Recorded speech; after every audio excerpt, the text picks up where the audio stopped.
Assalamualaikum warahmatullahi wabarakatuh.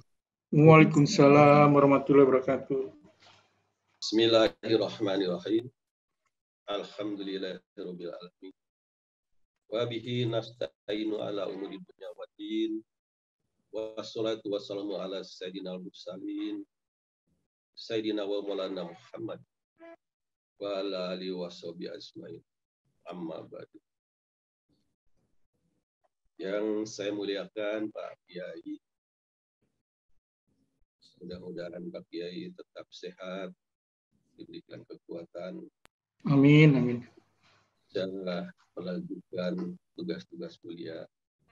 Karena bagaimanapun Pak Kiai di TP itu sebagai role model ya, yang banyak memberikan inspirasi sehingga memungkinkan saya pada pagi hari ini membuat tema dengan teknologi pendidikan dalam perspektif Islamisasi saya.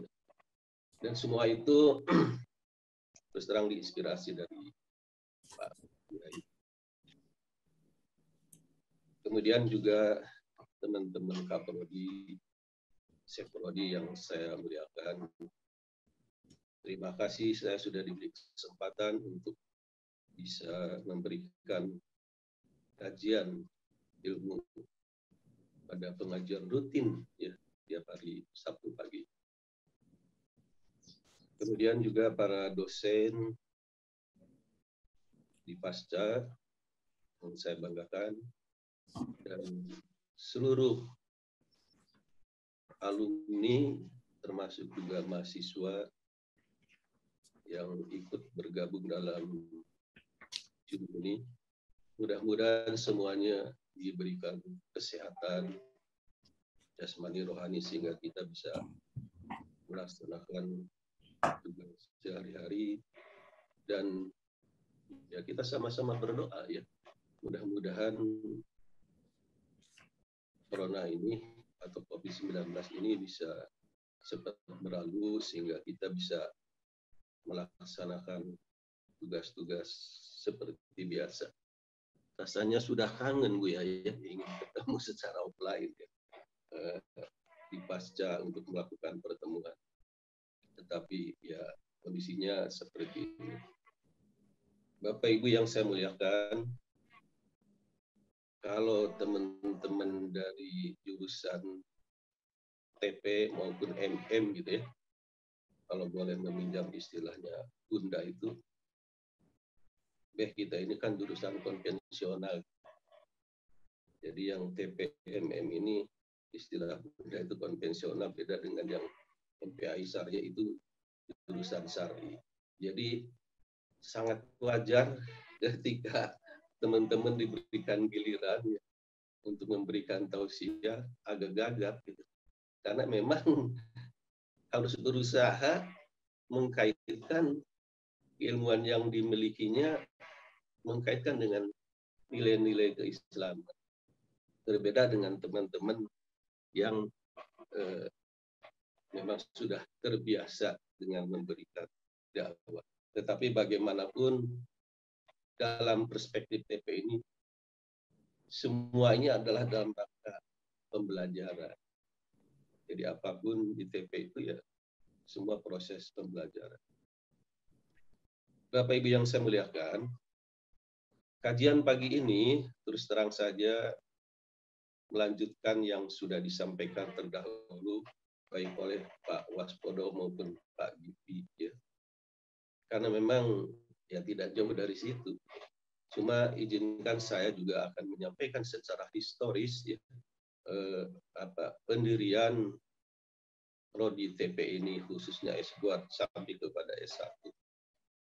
Karena bagaimanapun nanti penulisnya harus tahu secara historis. Ya. Kalau Pak Gipi kemarin menyampaikan bagaimana sumbangan TP di dunia Islam, kemudian juga mengkaitkan dengan ICT ya, itu sebuah akronim atau sebuah istilah atau sebuah singkatan dari AICT. dari akronim Association for Educational Communication and Technology. Itu pusatnya di Amerika Serikat atau markasnya di Amerika Serikat. Organisasi dunia ini mewadahi semua program studi teknologi pendidikan sedunia. Jadi organisasi yang disebut ICT ini oleh Pak Dipi itu ya, salah satu tugasnya memperbaiki mengenai definisi TP. Jadi hampir paling tidak 5 tahun sekali, paling sedikit itu definisi TP itu diperbaiki, yaitu oleh organisasi ICT itu. Maka TP itu dari tahun ke tahun itu definisinya berbeda. Oleh karena itu teman-teman di TP, khususnya alumni TP itu kalau tidak mengikuti perkembangan ya akan atau tidak diupdate ilmunya akan terhenti. Dan saya mengalami hal ini. Saya pun generasi saya dengan generasi Pak Sigit sudah jauh, apalagi dengan generasi pagi. Jadi ke sini, lulusan ke sini memang lebih canggih lah. Karena apa? Ilmu berkembang terus, teknologinya berkembang terus. Begitu juga dalam perspektif teknologi pendidikan. Jadi organisasi ini memperbaiki setiap minimal 5 tahun. Maka memang awalnya sih dari Perang Dunia Kedua, ya, di mana Amerika Serikat punya persenjataan yang canggih, termasuk pesawat supersonik. Sehingga para tentaranya harus dilakukan pendidikan supaya tidak human error. Gitu. Tapi akhirnya organisasi yang namanya ICT itu kemudian mengumpulkan beberapa dokumen-dokumen sehingga harus ada konsep definisi TP. Maka mulai 1963 itu ICT mulai mencari dokumen dan akhirnya didefinisikan. Itu awal pertamanya definisi tahun 63. Sangat sederhana waktu itu. Itu hanya sebatas media. Jadi audiovisual komunikasi cabang teori pendidikan. Sehingga lebih menekankan kepada media.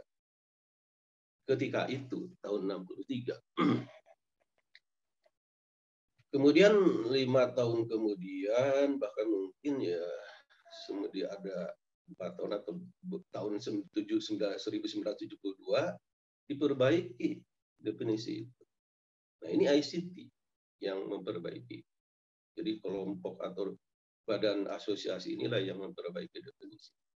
Kemudian tahun 72 itu agak kompleks sedikit. Sehingga teknologi pendidikan itu tidak sekedar media, tetapi juga sebuah bidang, ya, sudah bidang keilmuan ya, yang sistematis dan untuk mengembangkan organisasi dan kemanfaatan dalam rangka pengelolaan proses pembelajaran. 5 tahun kemudian, tahun 77 juga ICT memperbaiki, jadi terus diupdate terus definisi. Tahun 77 itu sudah lebih ini lagi. Ini sebuah proses yang TP itu sebuah proses yang kompleks, ya, yang melibatkan orang, terintegrasi, prosedur, ide dan sebagainya. Semua dalam rangka aspek pembelajaran manusia. Nah kemudian, mulai zaman saya ini, ketika saya kuliah S3 itu, mulailah dikenalkan dengan domain TP, yaitu tahun 1994. Jadi ada mulai disekat-sekat sehingga TP ini memiliki beberapa domain, ya. Dan ini saya terakhir belajar S3 itu sampai definisi tahun 1994, yaitu terdiri dari domain desain atau merancang pembelajaran mulai dari membuat refleksi sampai kepada konten, medianya, termasuk metodenya, membuat desain atau merancang. Kemudian setelah itu dikembangkan, develop, dan utility dimanfaatkan. Dan bagaimana setelah itu di-manage, dikelola. Dan terakhir adalah dievaluasi. Nah, ini proses definisi TP tahun 1994, sehingga tahun terakhir saya tidak mengalami ya definisi TP 2008. Tetapi memang puncaknya TP itu ya tahun 94, sehingga di situ ada dua terminologi. Ya. Ada educational technology atau teknologi pendidikan, ada instructional technology atau teknologi pembelajaran. Tetapi orang TP sama aja. Tetapi kalau dibedakan memang jauh lebih luas teknologi pendidikan. Karena teknologi pembelajaran itu sudah terbatas medianya, metodenya, tempatnya di kelas, dan juga materinya, jamnya sudah ditambahkan dengan istilah teknologi pembelajaran. Sementara teknologi pendidikan jauh lebih luas, bahkan di luar itu, termasuk diklat, termasuk juga kapan saja, di mana saja. Jadi kalau orang TP itu, kalau bicara teknologi pembelajaran sudah otomatis teknologi pendidikan. Kalau teknologi pembelajaran belum tentu teknologi pendidikan. Tapi kalau sudah bicara teknologi sudah include teknologi pembelajaran. Tetapi ini hanya untuk pemahaman para mahasiswa alumni dan kita semua saja, supaya ada pemahaman tentang ada dua terminologi, teknologi pembelajaran dan teknologi pendidikan. Itu saya sejujurnya pada hakikatnya sama. Nah, terakhir ini mungkin mengalami seperti Pak Sigit, Pak Waspodo, Pak Gipi mengalami definisi tahun 2008. Memang tahun 2008 ini luar biasa definisi. Karena apa? Karena di situ memunculkan istilah teknologi kinerja yang insya Allah dalam perspektif TP akan disinggung. Ya. Bagaimana TP dari awal sampai kepada 2008 memunculkan, sehingga akhirnya saya juga apa itu teknologi kinerja. Ternyata setelah diperbaiki, memang saya mengidentifikasi ada kinerja pendidik, kinerja peserta didik, dan kinerja institusi pendidikan. Nah, ini jadi itu semua adalah yang disampaikan Pak Gipi kemarin. Ya. Organisasi dunia itu yang disebut ICT itu yang selalu memperbaiki definisi. Karena apa? Karena memang teknologi berkembang, ilmu berkembang. Jadi harus update, jangan sampai tertinggal. Sehingga ada istilah, itu kan cuma teori. Nah, dalam TP tidak. Teorinya harus diperbaiki lagi. Kalau sudah tidak sesuai dengan praktek, ya kembali diperbaiki. Dan organisasi ini yang punya otoritas untuk memperbaiki definisi teknologi pendidikan. Terus Bapak Ibu yang saya muliakan, bagaimana di Indonesia? Nah, di Indonesia juga ada wadah TP di Indonesia yang disebut dengan APSTP, Asosiasi Program Studi Teknologi Pendidikan Indonesia. Dan ini yang sering kita setiap tahun melakukan silaturahmi. Tugasnya juga sama, memperbaiki kurikulum, meninjau kembali kurikulum, membuat capaian TP atau CPTP. Nah, sekarang asosiasi ini sudah hampir 3 tahun ya tidak pernah ketemu karena kondisi pandemi ini. Terakhir almarhum Pak Septi, kita tadinya mau berangkat di Padang ya, Makassar, tetapi karena sesuatu hal buat TP itu menyedihkan, akhirnya kita tidak jadi berangkat dan menghargai almarhum waktu itu ya. Oleh karena itu, sebelum buka saya ingin mengajak, karena bagaimanapun almarhum banyak sekali jasanya gitu. Kita sama-sama memberikan doa Al-Fatihah. Al-Fatihah. A'udzubillahi minasyaitonir rajim. Bismillahirrahmanirrahim. Alhamdulillahirabbil Maliki yaumiddin. Iyyaka na'budu wa iyyaka nasta'in. Ihdinas siratal mustaqim. Siratal ladzina an'amta 'alaihim ghairil maghdubi 'alaihim. Terima kasih Bapak Ibu. Mudah-mudahan almarhum enggak nangis. Nah, di Indonesia ada yang disebut lembaga asosiasi program studi teknologi pendidikan. Nah, ini seperti tadi saya katakan. Ya. Maka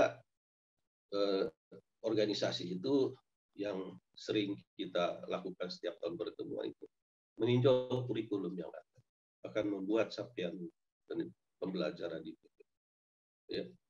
Dan insya Allah mungkin setelah pandemi akan bertemu lagi.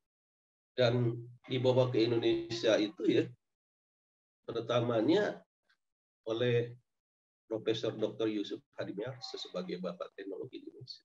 Dan pertama kalinya adalah di Pustekom. Maka TP ini selalu melakukan studi banding, bahkan melakukan semacam apa ya, studi lapangan ke Pustekom. Karena memang produk-produk TP yang update itu di Pustekom dengan Simolek.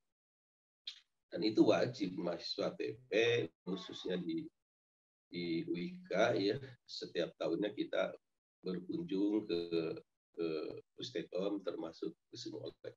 Karena organisasi itu tuh yang akan bagaimana TP ini ke depannya lebih baik lagi.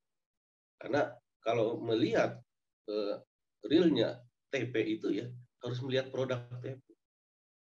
Kalau sekedar definisi itu wacana. Jadi dan itu akan diperbaiki terus. Tetapi kalau ingin melihat hakikat TP harus tahu produk TP. Maka produk-produk TP itu ya ada di Pustekom yang sesungguhnya.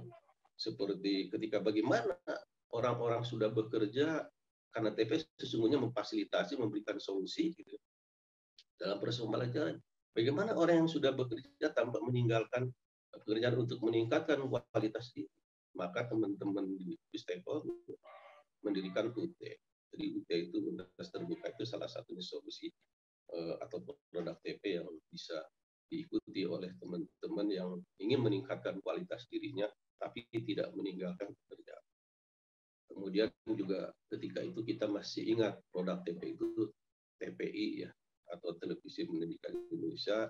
Kalau di filmnya ACI, Aku Cinta Indonesia, itu produk-produk TP yang ada di Pustekom. Termasuk yang sekarang homeschooling. Ya. Dan masih banyak produk-produk lainnya dari TP itu. Ya. Oleh karena itu, kami juga mengajak ya, teman sejawat, Bu Imas, dari prodi lain untuk karena dunia pendidikan itu berkembang, kami menyadari TP karena keterbatasan waktu dan tenaga tidak bisa membantu secara teknologinya yang berkembang terus, maka kami sharing dengan Bu Imas, coba mahasiswanya kita kerjasama dengan Pustekom dan Simolek. Alhamdulillah sudah melakukan barangkali ya Bu Imas ke Pustekom dan Simolek, karena memang di situ ada seorang guru juga harus mengikuti teknologi ya, teknologi yang ada. Jadi karena di MPI juga outputnya adalah guru-guru bidang agama, maka supaya tidak ketinggalan teknologinya, kami melakukan sharing dan melakukan semacam informasi ke UIMAS ya, sehingga bisa berkunjung para mahasiswa ke Pustekom maupun Simolek, dan alhamdulillah sudah dilaksanakan. Nah ini jadi sepintas saja melanjutkan apa yang disampaikan Pak Gipi mengenai sumbangan TP di dunia Islam, termasuk juga di Indonesia. Jadi saya sudah menyampaikan bagaimana historisnya ICT ini termasuk di Indonesia. Nah kembali Bapak Ibu hadirin yang saya muliakan, bagaimana dengan teknologi pendidikan di kita di UIK? Nah ini menarik ya, ketika didirikan. Jadi saya terus terang aja waktu itu mendirikan prodi baru itu cuma sendirian karena punya idealisme aja, tidak seperti sekarang. Ya, alhamdulillah sekarang Pak Rektor dengan kapasitasnya membuka 15 prodi dan ditunjuk ada lembaga yang ditunjuk untuk menangani ini yang kebetulan dikombatani oleh Pak Gipi. Dulu tidak. Saya dengan Pak Kiai yang banyak memberikan, khususnya Pak Kiai memberikan dorongan. Selalu setiap hari Pak Kiai nanya bagaimana Pak perkembangan. Nah ini menarik. Saya ingin mendirikan ketika itu punya idealisme bagaimana mendirikan TP di UIK dan langsung S2, tidak S1 dulu. Ini unik. Maka ketika itu juga saya harus beda, harus tampil beda. TP UIK harus beda dengan UNJ dan dengan yang lain. Ya, selalu saya begitu. Bagaimana apapun kita harus tampil beda. Nah, maka ketika itu TP itu harus memiliki ruh Islam. Yang inilah menginspirasi saya memberikan tema TP dalam perspektif Islamisasi sehari. Dan memang ketika itu juga saya ngikut Pak Kiai terus. ngikutin, karena saya ingin Pak Kiai terus terang aja sebagai role model ya di TP, dan saya banyak terinspirasi oleh pemikiran Pak Kiai baik secara ngajar maupun juga mewarnai TP. Jadi memang figur di TP pakai kuat, dan itu juga menyerap kepada mahasiswa. Maka menarik di TP ini, sehingga TP ini harus memiliki ruh Islam, nafas Islam. Walaupun ya secara filosofis ya ada moto iman, ilmu, dan amal, itu juga mempengaruhi pendirian TP. Tetapi yang paling dominan faktor figur itu sangat kuat, itu Pak Kiai. Saya ngikut Pak Kiai, dan akhirnya figur Pak Kiai saya ikutin, dan ini saya tembuskan ke mahasiswa. Dan mahasiswa alhamdulillah. Nah, ketika didirikan sudah keluar izin operasi untuk TP. Nah, kita rapat untuk menentukan kurikulum. Dan memang ketika itu kaget, saya dipesenin oleh Pak Bin Bahrudin waktu itu belum rektor tapi masih sektor. Jenal, jangan lupa itu kurikulumnya masukkan Quran dan hadis. Saya juga agak tersentak waktu itu. Terus diperkuat pakai, oh iya itu Pak Jenal. Saya akhirnya tertegur. Sempat saya menyanggah gini, Pak kan ini TP, teknologi pendidikan gitu. Ya, tapi kan sewaktu saya ingat bahwa harus nafas Islam. Tapi akhirnya saya katakan Pak, udah Pak, saya mohon waktu 1 minggu untuk memikirkan. Akhirnya kasih waktu, dan alhamdulillah akhirnya oke Pak Kiai, Pak di Quran dan hadis bisa masuk ke kurikulum TP, tapi saya ganti jasnya, saya bilang, saya ganti bajunya. Apa itu? Ya, orientasi baru dalam pendidikan Islam, dan alhamdulillah Pak Kiai setuju. Dan ternyata mata kuliah itu dengan Islamic Group itu mata kuliah yang paling ditunggu-tunggu dan menjadi mata kuliah favorit di TP itu. Dan hebatnya itu, nah, sehingga akhirnya saya sudah semakin yakin TP ini harus tampil beda dengan TP-TP lain. Oleh karena itu akhirnya saya juga ketika itu muncul Islamisasi sains, walaupun saya ketika itu masih skeptis ya, apa itu Islamisasi, tapi akhirnya pakai terus, termasuk Pak Rais juga. Jangan baca buku ini, termasuk buku Pak Budi saya baca. Tapi akhirnya saya sampai lapor Pak, semakin yakin. Jadi akhirnya oh iya, kalau gitu selain 2 mata kuliah yang menjadi favorit mahasiswa, akhirnya saya juga ingin, sehingga akhirnya bagaimana mahasiswa ini lulusannya di tangannya Quran dan hadis, di kepalanya ilmu pengetahuan dan teknologi, di hatinya adalah syahadat. Jadi saya punya idealisme seperti itu. Bagaimana membina mahasiswa TP sehingga outputnya itu bisa merefleksikan baik di mengajar atau di tempat pekerjaannya itu berorientasi kepada Quran dan hadis. Tetap mengembangkan ilmu pengetahuan dan teknologi, dan juga di dalam hati juga terpaku, tertanam syahadat. Jadi ini memang waktu itu saya agak gemetar, agak miris apa iya, tetapi ya harus jalannya harus seperti itu, karena memang situasi kondisinya sangat kondusif di TPUIK ini. Ya saya juga bersyukur berada di dalam lingkungan orang-orang yang soleh, ya. Sehingga akhirnya saya bisa mewarnai TP di sini. Sehingga akhirnya kurikulumnya juga hampir semua kurikulum TP itu harus masuk nilai-nilai Islam, harus ada nafas Islam. Ya. Jadi semua kurikulum di TP itu ada nilai-nilai Islam. Karena saya menganggap bahwa walaupun tadi secara konsep, secara definisi, akhirnya saya membuat definisi sendiri. Yaitu TP adalah belajar, bagaimana belajar supaya efektif, efisien, dan menyenangkan. Karena memfasilitasi, memberikan solusi, dan menyenangkan. Menyenangkan itu bukan berarti hura-hura, tapi nanti menyenangkan akan saya bahas juga. Itu juga inspirasi dari Pak Kiai, ya, yang disebut pakai istilahnya Ruhul Mudaris. Ya. Nah, ini saya ngikutin ini Mudaris dari Pak Kiai itu, sehingga terus terang saja banyak inspirasi yang bisa diterapkan. Nah, secara next man ya, next.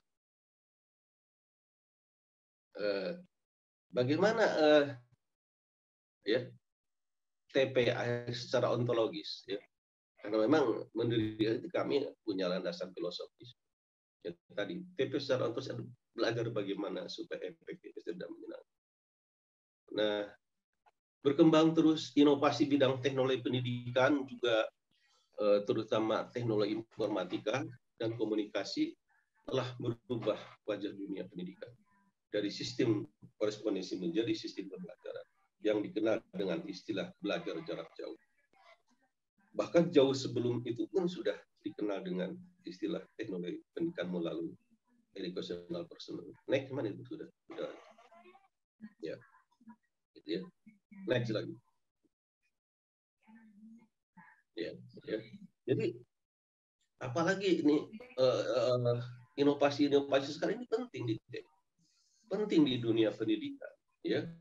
Karena apa? Apalagi kondisi sekarang ini dalam masa pandemi 19 ini banyak sebetulnya inovasi-inovasi pembelajaran, ya, yang tidak sengaja kita dulu, dan terus terang saja dengan kondisi pandemi ini hampir semua gagap termasuk dunia pendidikan gagap. Tapi tiba-tiba muncul aplikasi Q dan ini booming sekali. Termasuk sekarang kita ini, ya, sehingga sebetulnya banyak hikmahnya juga yang kita ambil dalam kondisi pandemi 19 ini, dan baik di dunia pendidikan maupun dunia lainnya, ya. Kemudian ya. Dan terjadilah revolusi teknologi pendidikan, ya. Next, man. Oh iya, saya lupa menyapa Roman. Sehat, man, ya. Roman sakit hampir, tapi alhamdulillah sudah kelihatannya sehat. Alhamdulillah Pak, sudah sehat Pak. Biasa kena COVID-19 tapi alhamdulillah sudah sehat. Ya, terima kasih doa semua dari teman-teman, termasuk juga para orang tua kita, para ustadz dan ustadzah, sehingga memungkinkan hari ini Roman bisa bergabung. Terima kasih. Alhamdulillah. Nah, kemudian kita lanjutkan revolusi teknologi pendidikan. Nah, ini memang sejak itu pula lah perubahan besar bidang pendidikan telah terjadi melalui perkembangan teknologi komunikasi yang menggunakan jasa satelit. Mungkin kita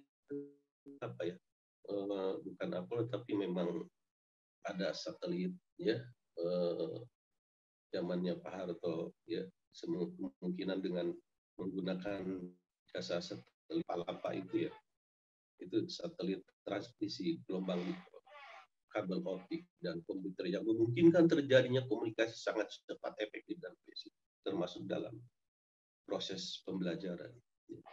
Sehingga memungkinkan interaktif teknologi canggih itulah yang mengubah wajah dunia pendidikan dengan cepat, ya, sehingga kita bisa memproduksi bahan ajar atau bahan pembelajaran, bisa merancang media, metode pembelajaran yang efektif, dan masih banyak lainnya yang begitu, termasuk perpustakaan telah mulai menyediakan video disk dan perangkat guna komputer lainnya.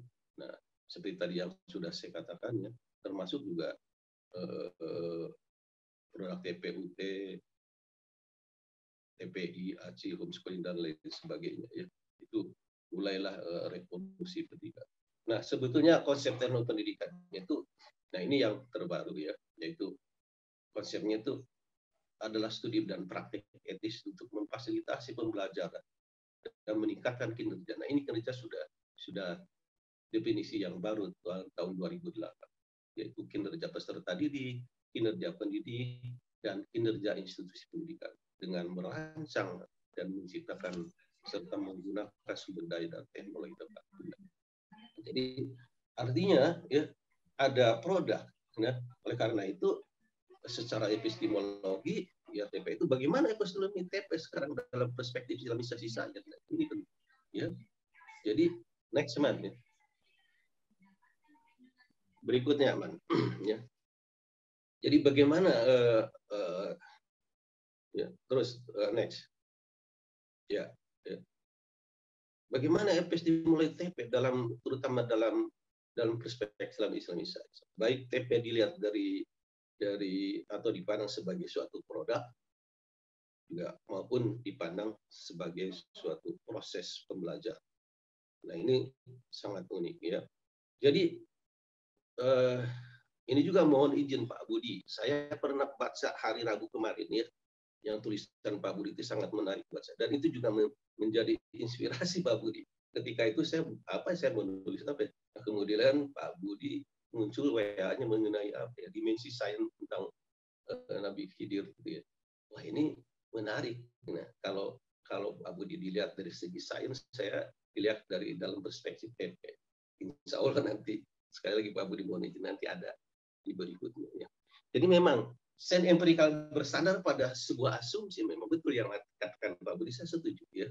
Jadi sains empirikal itu bersandar pada sebuah asumsi, sebuah andai-andai, sebuah postulat dan hipotesis. Artinya hanya dimulai dari sebuah keraguan.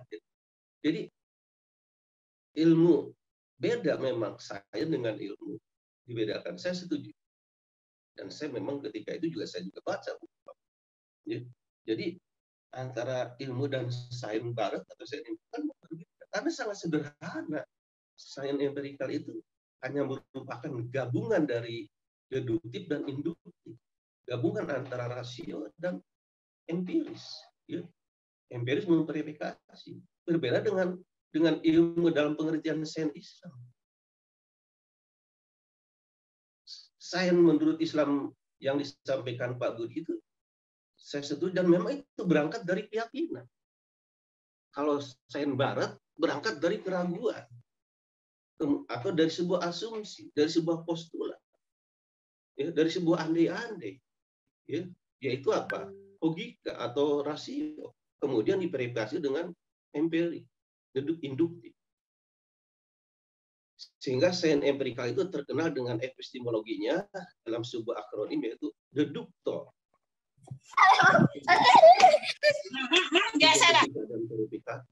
Jadi membuat sebuah andai-andai, membuat sebuah asumsi yang terkenal dengan hipotesis. Kemudian hipotesis ini diverifikasi oleh induktif atau oleh empiris. Jadi sederhana, memang sains empirikal itu berbeda dengan ilmu dalam pemahaman yang disampaikan Pak Budi. Jadi kalau setelah diverifikasi oleh data empiris dan andai-andai itu atau asumsi itu betul, baru diterima sebagai apa, tulisan ilmiah. Jadi sangat sederhana ini ya. Oleh karena itu saya mengikuti yang ditulis Pak Budi mengenai dimensi ilmiah dalam kisah Nabi ini menarik. Maka inspirasi ini saya ambil Pak Budi dalam rangka bagaimana dalam perspektif TP gitu ya. Jadi alhamdulillah jadi ada bahan. Tadinya apa yang saya omongin gitu ya, seperti tadi saya katakan, orang-orang yang TP maupun HPM itu ketika disuruh untuk tausiah agak gagap, tapi alhamdulillah. Nah, inilah sebuah usaha bagaimana mengkaitkan keilmuan yang dimiliki teman-teman dengan nilai-nilai keislaman. Jadi terima kasih Pak Budi sudah memberikan kontribusi. Bagaimana dalam perspektif TP kisah Nabi Khidir itu, insya Allah nanti akan saya sampaikan. Jadi sekali lagi ya, kisah pertemuan Nabi Musa dengan Habib ini akan dibahas juga dalam perspektif. Karena memang sekali lagi saintifik tidak sama dengan ilmiah, betul. Bukan saya diterjemahkan dalam bahasa Indonesia dengan, dan dalam perspektif TP juga berbeda antara sains dan knowledge ya. Kalau kita ya, kalau di Indonesia itu kan biasa kita menggunakan ilmu pengetahuan. Padahal itu kan sudah secara filosofis sudah tidak keliru. Ya sains, knowledge. Sains itu bagian dari knowledge. Ya, yang kebenarannya sudah terverifikasi. Knowledge itu luas, sains itu kecil sekali. Ya, pengetahuan yang sudah terverifikasi. Dan tadi untuk memverifikasinya tadi menggunakan akronim logiko, hipotetiko, dan verifikasi. Itu pun kalau diverifikasi kemudian diterima kebenaran. Ya. Jadi betul, sains dalam hal ini adalah sains barat modern pada akhirnya hanya berdasarkan pada logika, ya, pada rasional, dan diverifikasi secara empiris. Jadi sumber sains modern itu hanyalah logika dan panca indera. Jadi saya setuju sekali apa yang saya sampaikan. Jadi hanya dengan diverifikasi sesuai dengan empiris. Empiris itu ya panca indera. Nah, fenomenanya rasio itu sesungguhnya ya saya mengikuti apa yang disampaikan Pak Kiai itu bahwa memang sains barat ini kelihatannya sudah banyak yang murtad gitu. Dan saya akhirnya telusuri, betul memang karena sains empirikal sains atau ilmu barat itu bersandarnya kepada rasio dan empiris. Ya. Rasio bisa menyesatkan. Ya. Empiris pun bisa menyesatkan. Rasio menyesatkan misalnya kalau kita membuat silogisme dengan premis mayor dan minor, nanti kalau itu salah maka konklusinya akan salah dan menyesat. Rasio juga kalau memang kita sedang error ya maka asumsinya logikanya tidak jalan. Ya. Contoh misalnya silogisme yang berkaitan dengan apa itu misalnya gini, kemarin Pak Budi juga membuat silogisme di ini ya. Dan itu bisa logikanya logika falasi. Misalnya gini, orang Jepang pendek dan orang Jepang sadis. Misalnya itu premis mayor. Kemudian orang pendek ya konklusinya orang pendek sadis. Nah, itu kan terjadi silogisme atau premis mayor yang keliru sehingga ambil konsumsi bahwa orang pendek itu sadis. Padahal tidak begitu. Karena tadi dari premis mayornya sudah keliru. Kemudian itu, maka tadi saya katakan bahwa rasio bisa menyesatkan. Termasuk juga empiris bisa menyesatkan juga. Walaupun dibuktikan oleh panca indera. Maka di dunia barat itu sampai sekarang itu ada dua aliran. Ada orang rasional, aliran rasionalisme dan aliran empirisme. Bahwa kata orang rasionalisme itu bahwa yang benar itu yang sesuai akal sehat. Oh tidak, kata empiris. Bahwa yang benar itu harus sesuai dengan fakta. Dan saya katakan dua-duanya bisa menyesatkan. Rasio tadi menyesatkan. Empiris, Bapak Ibu, kalau tengah hari keluar, kemudian ke jalan aspal, itu apa yang terjadi? Kita akan melihat fata morgana, beriak-riak.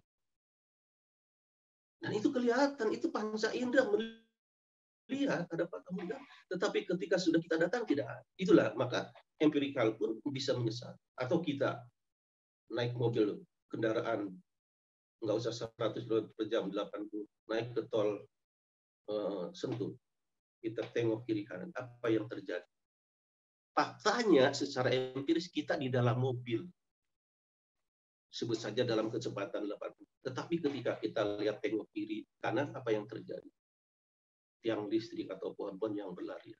Nah itu kan empiris. Maka sains barat itu buat saya itu memang hanya sangat kecil saja.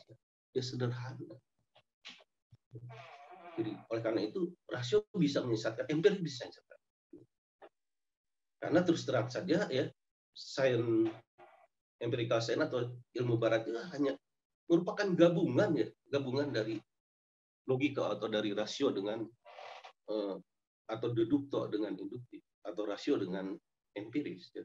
Nah, dan kemudian diverifikasi. Jadi seperti itu ya. Oke, next month. Ya. Nah, kita akan sampai kepada ini ya, teknologi pendidikan dalam perspektif Islamisasi saya. Ya. Next month, terus man. Ya ini. Ya. Ini kemarin juga sudah disinggung oleh Pak Gib. Ya.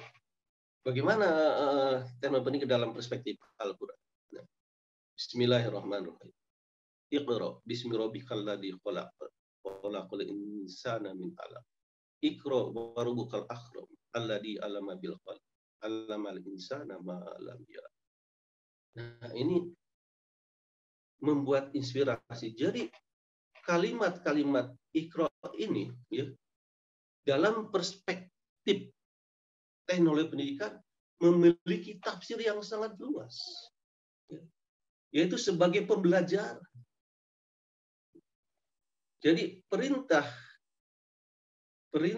membaca yang banyak dipahami oleh kita umat Islam ini hanya cukup puas sebatas membaca ayat-ayat Quran yang tertera dalam kitab suci Al-Quran. Ya. Next man. Ya. Jadi ternyata di dalam perspektif teknik itu Iqra itu sangat luas. Dalam kajian teknologi pendidikannya tidak sekedar membaca ayat-ayat Al-Quran, tetapi dalam perspektif pembelajaran teknologi, ya, membaca pula sampai pada ayat-ayat kauniyah yang terbentang luas, seluas dunia, bahkan seluas alam semesta. Jadi di sini juga TP mengkaji, menelusuri, ya. Dan memang saya sebagai Kaprodi punya kepentingan bagaimana mengkaitkan, ya, nilai-nilai keislaman. Disinilah saya ingin TP pasca itu tampil beda. Dan memang dasarnya TP itu islamisasi saya. Dan ini juga terinspirasi oleh pakai termasuk buku-buku Kaprodi yang saya baca. Bagus sekali. Tadinya terus terang saja saya tekankan tadi bahwa dengan islamisasi saya itu skeptis. Tapi ternyata setelah saya pelajari secara filosofis, ternyata ilmu saintifik empirikal ini itu hanya tadi, ya, hanya sederhana saja. Berbeda dengan ilmu dalam pemahaman islamisasi saya. Ya. Maka saya juga ingin mengembangkan bagaimana epistemologi islamisasi saya itu. Kalau sekali lagi epistemologi ilmu barat tadi, ya, dedukto, hipotetiko, dan verifikasi sangat sederhana. Ketika hipotesnya diterima, ya, dan tadi ilmu itu hanya bagian kecil dari pengetahuan yang sudah terverifikasi kebenaran.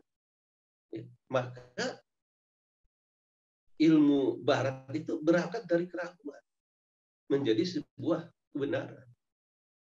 Sementara sains dalam pengertian islamisasi saya, sebaliknya, berangkat dari keyakinan.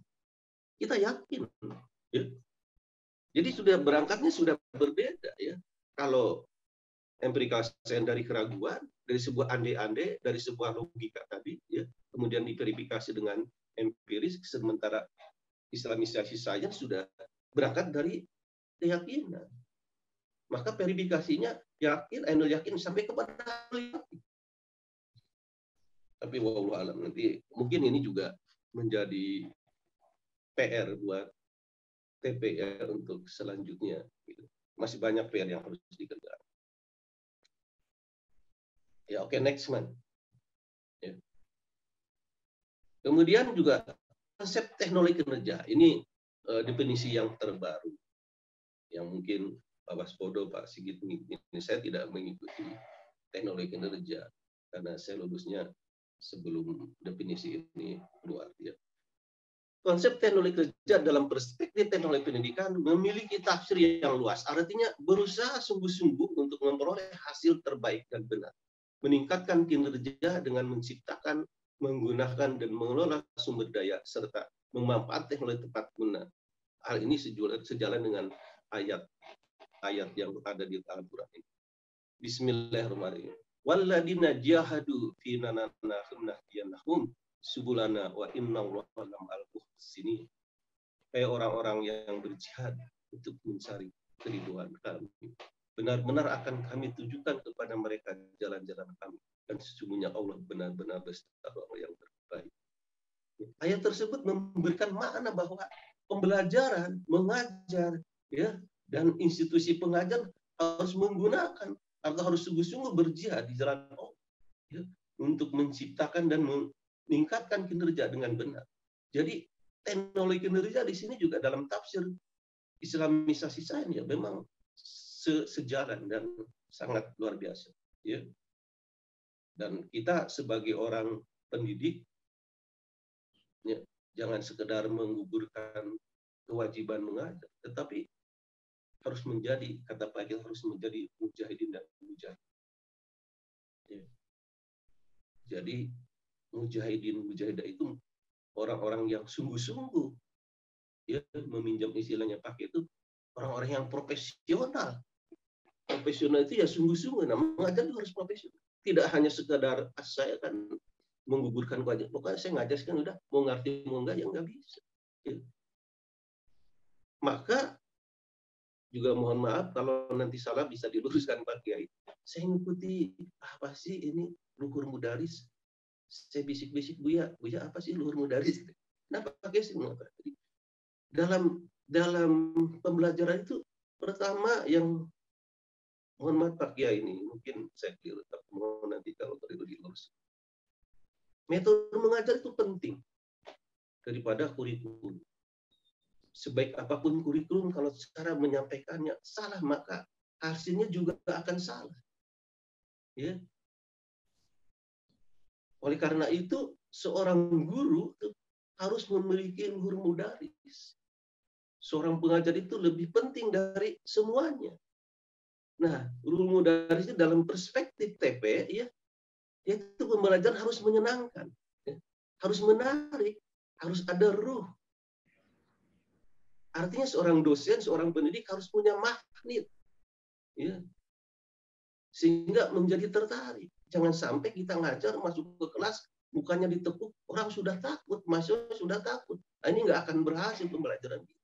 Tapi bagaimana kita masuk ke kelas itu harus mempunyai ruh, ya. Sebab kalau ngajar hanya akan menggugurkan kewajiban, sekedar melaksanakan tugas, istilah Pak itu maka akan masuk keluar kanan dan akan masuk ke kuping kanan keluar ke kuping sebelah kiri, tidak akan ada bekasnya. Jadi jangan hanya mencari gaji atau menaik pangkat, ya, atau ngajar hanya untuk mendapat pujian, tetapi juga harus memiliki motivasi, harus memiliki ruh terpanggil dan harus dari hati. Maka saya sering mengatakannya, mengajar itu harus punya, di TP ini saya sering menyampaikan, mengajukan harus memiliki nilai ibadah, ya. Jadi nilai ibadah itu penting. Kalau kita memiliki nilai ibadah, insya Allah dua-duanya akan dapat, ya. Poin akhiratnya dapat, poin di dunianya insya Allah dapat. Ya, jadi ngajar tidak sekedar hanya menggugurkan kewajiban, tetapi harus seorang dosen, seorang pendidik harus memiliki ruh sebagai ruhul mudaris tadi, punya motivasi, ya, punya daya. Kalau di TP ya tadi menyenangkan itu harus punya daya magnet sehingga para mahasiswa itu senang. Kalau kita sudah masuk ke kelas dengan senang, insya Allah, apalagi niatnya ibadah, ya, itu insya Allah akan masuk ke relung-relung hati yang dalam dan akan membekas. Berbeda dengan hanya kita ngajar sekedar menggugurkan kewajiban. Nah, berikutnya teknologi pendidikan dalam Al-Quran. Bagaimana penggunaan pena dalam pembelajaran? Kan di sana ada Al-Qalam. Ya. Waktunya berapa menit lagi, Pak Sinal? Oh iya, kalau ini, ya, saya percepat nih Pak ya. Jadi paling tidak ada 3 mana di dalam Al-Qalam itu. Yaitu pertama, Al-Qalam merupakan salah satu dari 25 kata diturunkan pertama kali di dalam Quran, yaitu sesuai dengan jumlah 25 rasul. Ya. Maka juga keduanya Al-Qalam merupakan salah satu nama surat dalam Al-Quran, yaitu surat ke-68 dan 114. Ketiga, tinta para ulama yang tentunya ditulis dengan Al-Qalam memiliki timbangan pahala yang lebih berat. Jadi Al-Qalam dalam perspektif TP itu luar biasa. Nah, epistemologi pena dalam teknologi pembelajaran next man itu hal yang paling bermanfaat dalam Al-Qalam adalah isinya, tintanya atau sejenisnya. Bingkai atau tutupnya harus berfungsi untuk menjaga isi. Realitas ini menunjukkan bahwa bagi pembelajaran yang paling penting adalah ruh dan motivasi yang tadi ruh mudaris itu menampakkan visi. Dalam penggunaan Al-Qalam hampir tidak ada orang yang tidak membuat kesalahan. salah menulis kata, mencoret yang itu sudah biasa. Yang penting bagaimana kesalahan itu bisa diperbaiki dan tidak mengulangi lagi. Dan juga ini yang cerita Nabi Khidir oleh Pak, ini juga saya sampaikan dalam perspektif pembelajaran ya, Nabi Khidir yang surat Al-Kahfi 71 itu kisah pertemuan Musa dengan Khidir ya, dalam perspektif adalah proses pembelajaran. Pengorbanan demi menyelamatkan sesuatu yang lebih besar. Pengorbanan terkadang harus muncul tanpa dipahami. Oleh karena itu, pembelajaran di samping harus menguasai ilmu dan juga harus juga dengan sangkal sehingga diberi pengetahuan dan ditunjukkan kepada sesuatu yang lebih baik lagi. Dan ini terus terang aja yang Khidir ini, yang inspirasinya dari Pak Budi ini, saya agak panjang, jadi karena waktunya sudah diingatkan, sekali lagi saya mohon maaf, tetapi terakhir yaitu nilai aksiologisnya bahwa pendidikan sebagai suatu produk maupun sebagai suatu proses harus memberikan kemanfaatan dan kemaslahatan untuk kepentingan umat manusia dan keberpihakan kepada Yang Maha Kuasa.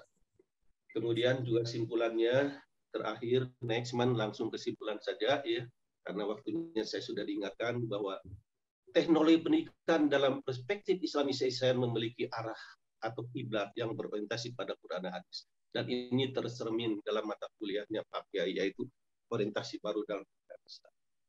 Teknologi pendidikan dalam proses pembelajaran memiliki cara pandang yang Islami. Ini mata kuliahnya yang sangat favorit di mata mahasiswa TPA itu Islamic Worldview. Ya. Pak Abbas ini menjadi dosen favorit di sana sama dengan seperti Pak Kiai. Teknologi pendidikan dalam perspektif Islamic Science, setiap mata kuliah memiliki nilai-nilai yang Islami. Dalam hal ini dapat dilacak dari penggunaan kurikulumnya. Kemudian juga lulusannya, insya Allah kita akan merefleksikan para lulusannya mampu merefleksikan dan mengemban serta punya komitmen untuk berpedoman pada Quran dan hadis, mengembangkan ilmu pengetahuan berdasarkan pada worldview atau syahadat. Peranan teknologi pendidikan hanya sebagai wasilah, sedangkan pemberi ilmu adalah Allah SWT dan harus memiliki nilai ibadah. Yang terakhir memang masih ada PR ya yang harus diselesaikan oleh Kapolri sekarang dan yang akan datang. Pertama, TP ingin satu paket dan S1 sudah ada, S2 dan S3-nya juga belum ada, ini PR kita. Dan yang terakhir, sesungguhnya saya dulu sudah ingin membuat buku yang materinya Pak Kiai, yaitu judulnya itu Mozaik Teknologi Pendidikan dalam Pendidikan Islam. Itu tuh sudah dibuat itunya outline-nya. Tetapi ketika itu akhirnya notebook saya hang sehingga hilang. Nah sekarang alhamdulillah ada Pak Gibi sehingga buku Mozaik Teknologi Pendidikan ini bisa dilanjutkan, bisa dilaksanakan karena memang materinya ketika itu adalah materi Pak Kiai dan saya selalu mengikuti ketika tidak pandemik itu di Al-Hijri pertama itu dan sudah terkumpul semuanya. Tetapi ya itulah. Dan barangkali itu Buya, terima kasih dan mohon maaf atas waktu yang lebih, juga ketika ada kata-kata yang salah. Terima kasih. Bila taufiq wa hidayah. Assalamualaikum warahmatullahi wabarakatuh. Waalaikumsalam. Waalaikumsalam. Terima kasih Pak Prof. Zainal. Jadi intinya ada 3 nilai. Pertama adalah nilai keindahan Zain dan nilai ibadah ya, Abidin, serta nilai arif, kemakrifahan. Jadi Zainal Abidin Arif. Baik. Baik, untuk pekan depan karena suasana Asyura, mungkin kita minta Dr. Anung Al-Hammad untuk membahas Asyura dari perspektif Syiah dan juga perspektif Ahlussunnah. Ada Pak Anak. Insya Allah. Ada membawa-bawa Syiah segala ini. Enak kemarin karena soalnya kemarin Bahaiyah. Kita kemarin membahas Bahaiyah. Jadi sekarang nanti Syiah dan ada hubungannya dengan Asyura. Ya, jadi makanya kita minta nanti Dr. Anung Al-Hammad. Ya. Insyaallah. Baik, insyaallah. Baik, Pak Prof. Didin atau Pak Wadir, ada yang ingin disampaikan sebelum diakhiri? Cukup, kalau saya cukup bagus tadi. Pak Zainal bagus. Ya. Baik, jadi terima kasih dan ingat 3 nilai tadi, yaitu nilai keindahan, nilai ibadah, dan juga nilai kearifan. Ya. Assalamualaikum warahmatullahi wabarakatuh. Waalaikumsalam warahmatullahi wabarakatuh. Waalaikumsalam warahmatullahi wabarakatuh. Jazakumullah. Makasih Bu ya. Khairan. Makasih Prof Zainal. Izin pamit. Tim semuanya. Pamit Bapak Ibu. Izin pamit Bapak dan Ibu. Ya, monggo semuanya. Jazakallah Pak Zainal.